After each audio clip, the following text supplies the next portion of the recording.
بسم اللہ الرحمن الرحیم نحمدہ ونصلی ونسلم علی رسولہ الکریم اما بعد۔ محترم ناظرین و سامعین، محمد علی مرزا جیلمی جو آئے روز بابوں کے لحاظ سے گفتگو کرتا تھا، وہ مان گیا ہے کہ بابے بڑی شے ہے۔ اب اس نے یہ کیسے مانا، اس بات کو میں آپ کے سامنے ثابت کرتا ہوں۔ سب سے پہلے آپ اس کی یہ بات سنیں جو یہ کہہ رہا ہے۔ آپ جو بولتے ہیں کہ بابے تے شے کوئی نہیں، تو پھر امام بخاری امام مسلم بھی تو بابے ہو۔ یار یہ پرانا سوال پٹ گیا اللہ کے بندو، ان کو کہہ رہا ہوں تو میں یہ تو ہمارے بابے ہیں، ہم تو آپ کے بابوں کو کوئی شے نہیں مانتے۔ اور میں کبھی نہیں کہتا کہ بابے تے شے کوئی نہیں، میں کہتا ہوں میرے نبی صاحب ہے ہی کوئی نہیں، تیرے بابے تے شے کوئی نہیں، تیرے بابے کہہ رہا ہوں، یہ تو میرے بابے ہیں، میرے بابے تے بڑی شان ہے، میرے بابے ایڈی بڑی شان ہے کہ تیرے بابے ان بابوں کا انکار ہی نہیں کر سکتے۔ امام بخاری امام مسلم میرے بابے ہیں۔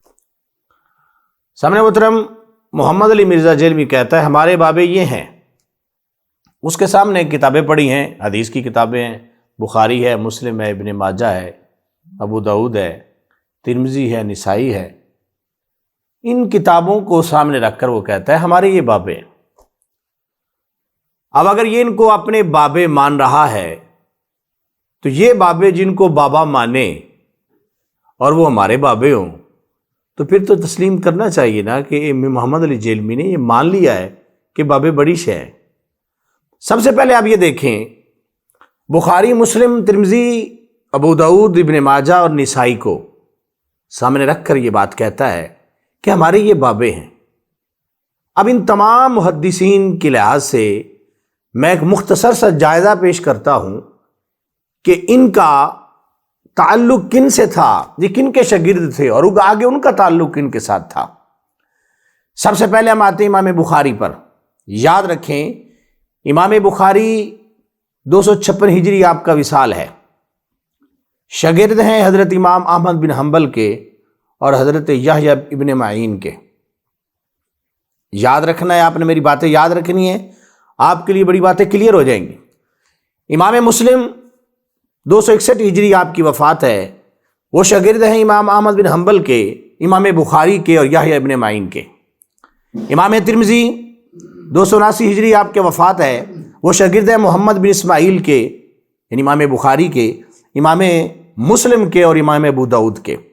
حضرت امام ابو داؤد شاگرد ہیں حضرت یحییٰ ابن معین کے اور حضرت امام احمد بن حنبل کے، اور ان کی وفات ہے 275 ہجری۔ اس کے بعد امام نسائی وہ شاگرد ہیں حضرت امام ابو داؤد کے اور حضرت عبداللہ بن احمد بن حنبل، حضرت امام احمد بن حنبل کے جو بیٹے ہیں ان کے وہ شاگرد ہیں۔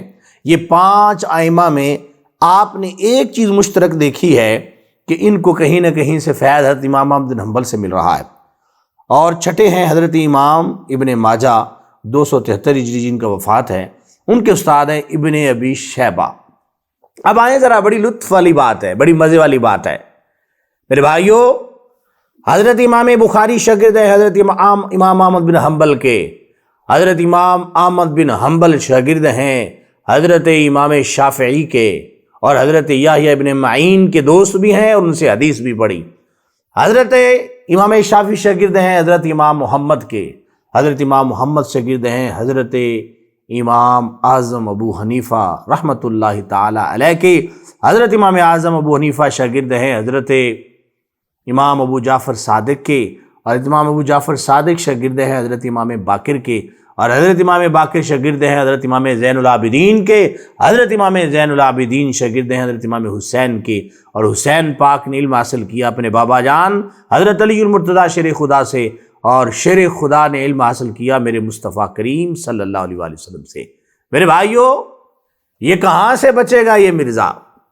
اب ایک طرف ان کے لحاظ سے حضرت امام بخاری کا واسطہ کن سے ہے، دوسرے لحاظ سے دیکھیں حضرت امام بخاری شاگرد ہیں حضرت یحییٰ ابن معین کے، حضرت یحییٰ ابن معین شاگرد ہیں حضرت عبداللہ بن مبارک کے، حدیثیں بری پڑی ہیں حضرت عبداللہ بن مبارک کے اقوال سے، اور حدیث میں بہت بڑا نام ہے، اور حضرت عبداللہ بن مبارک شاگرد ہیں میرے امام اعظم ابو حنیفہ کے۔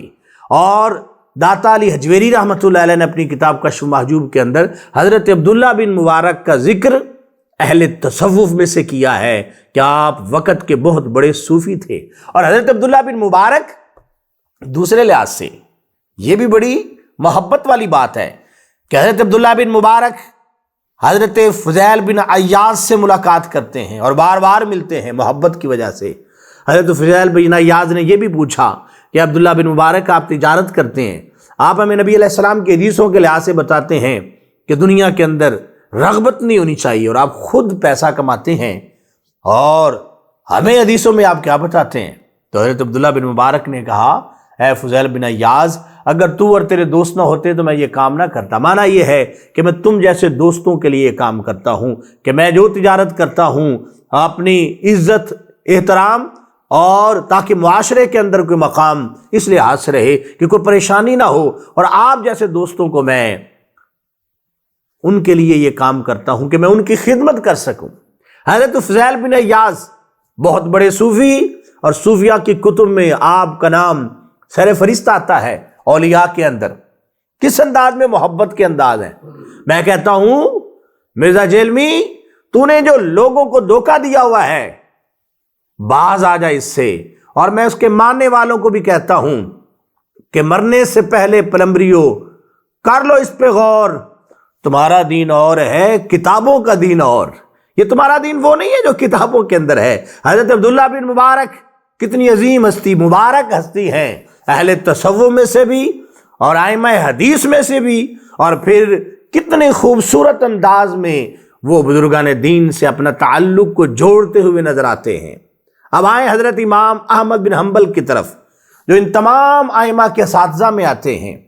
حضرت امام احمد بن حنبل آپ شاگرد حضرت یحییٰ ابن معین کے، اور وہ شاگرد حضرت عبداللہ بن مبارک کے، لیکن دوسری صوفیاء کے ساتھ محبت کا انداز کیا ہے؟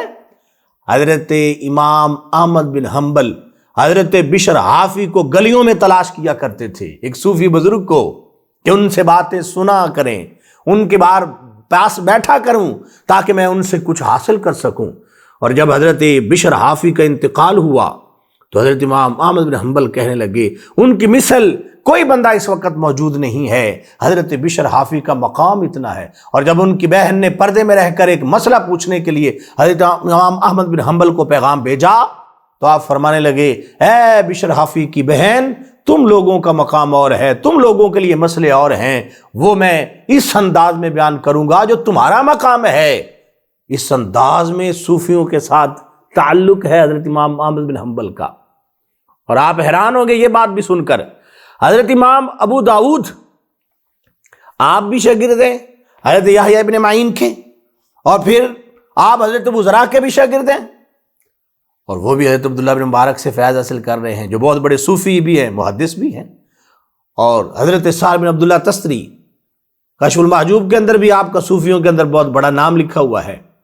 وہ ایک دن حضرت امام ابو داؤد کے پاس آئے اور کہنے لگے، اے امام ابو داؤد، آپ حدیثوں کو بیان کرتے ہیں، میرا یہ دل کیا کہ میں امام ابو داؤد کے پاس جاؤں اور جس زبان سے وہ میرے نبی کی حدیثیں بیان کرتے ہیں میں اس زبان کا بوسہ لے کر آؤں۔ تو میں آپ کی زبان کا بوسہ لینے کے لیے آیا ہوں۔ کیوں؟ کہ تمہارے منہ سے نبی علیہ السلام کی حدیثیں بیان کی جاتی ہیں۔ یہ صوفیاء کا ائمہ حدیث کے ساتھ کتنا گہرا تعلق ہے، اور یہ ایک ایپیسوڈ میں یا ایک قسط میں اس کو نہیں بیان کروں گا۔ ہم کھولیں گے اور ہر چیز کو کھولیں گے کہ کس انداز میں ان بزرگوں نے ایک دوسرے کے ساتھ مل کے دین کا کام بھی کیا ہے، اور ایک دوسرے کے ساتھ پیار اور محبت کا اظہار بھی کیا ہے۔ جن کو تم اپنا بابا سمجھ رہے ہو، وہ کن کو بابا سمجھتے تھے، اور کن کے پاس جا کے تحصیل علم کے لیے اور اللہ کے قرب کے لیے بیٹھا کرتے تھے۔ میرے بھائیوں، واضح ہو جائے گا کہ وہ بابے دوسرے بابے، آپس میں اختلاف نہیں تھا، اتفاق تھا، ان کا رستہ ایک ہی تھا، تیرا رستہ کوئی اور ہے، اس لیے تو کوئی اپنا رستہ تلاش کر، یہ تمہارا رستہ نہیں ہے۔ اس چیز کو صرف اور صرف میں نے آج اجمالاً بیان کیا ہے، تفصیلاً ہر ایک امام کے لحاظ سے نہیں کیا، لیکن جو میں نے دعویٰ کیا ہے اس دعوے پہ میں سینکڑوں دلیلیں پیش کر سکتا ہوں۔ آخر میں آپ لوگوں کو یہی کہوں گا، مرنے سے پہلے پلمبریو کر لو اس پہ غور، تمہارا دین اور ہے، کتابوں کا دین اور، وما علیہ الا البلاغ المبین۔